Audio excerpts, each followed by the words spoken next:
everybody. My name is 𝗦𝗢𝗖𝗜𝗔𝗟𝗦, and welcome to episode number 24 of the Clarity Project podcast. For today's episode, we're going to continue from where we left off on the previous episode, which is episode number 23, and we're going to continue on Sam Altman's lesson on success. So we ended on lesson number 5, and right now we're going to continue on lesson number 6. Here is the note. I'm going to read the note, and then after reading the note, I'm going to reflect on them. So without further ado, let me read the number 6 on Sam Altman's lesson on success. So it says, work hard and smart. Extreme people get extreme results. Find a way how you can work hard and not burn out.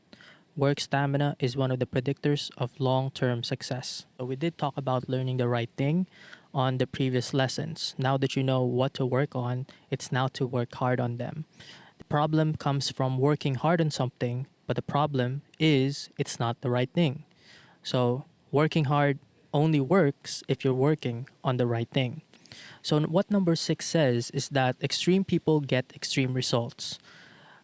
If you do mediocre things, then you should expect mediocre results. If you want extraordinary results, you want to do extraordinary things. We sometimes put an imaginary number in our head and we think that that's too much. For example, I've been doing content and I've been doing this podcast for a year now, but we're only at episode number 24. To a lot of people, that's a lot, but that's not even 50. That's not even 100. That's not even 200, 300, 400, or 1,000. Sometimes what you think is enough or too much is way less than what is necessary for it to succeed and for it to be better. It's way harder than it looks. It's way harder than what it is in your head. And that's the thing about it, right? Sometimes what we think is too much or too many of something when we're practicing it, when we're doing it, is way less than what is required in order for you to succeed in it. What you think is too much might just be the bare minimum. And the reason why a lot of people are getting average output is because they're putting up average input. So now that you decided on what to work on the right thing that you want to work on, and now that you decided that you want to work hard on it, the next step would be to work smart around it. Working smart is all about managing burnout. If you can find a way to work without burning out, if you can find a way to work smartly, and so that if you give yourself chance to work longer, that's what's gonna separate you from everybody else who's working hard but abusing their bodies, who's working hard but is burning out.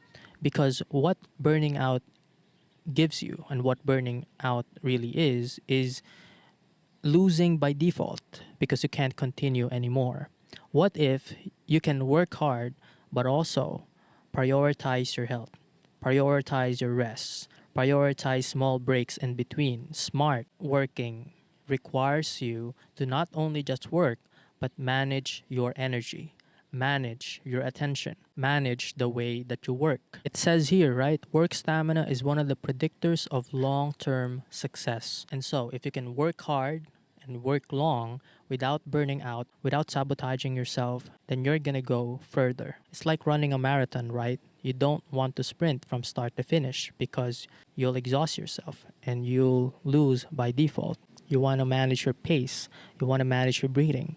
You want to manage your stride. You want to manage your energy so that you can finish the marathon. And if you're really good at it, and if you're really the best at it, then you might even win the marathon or end on a podium finish.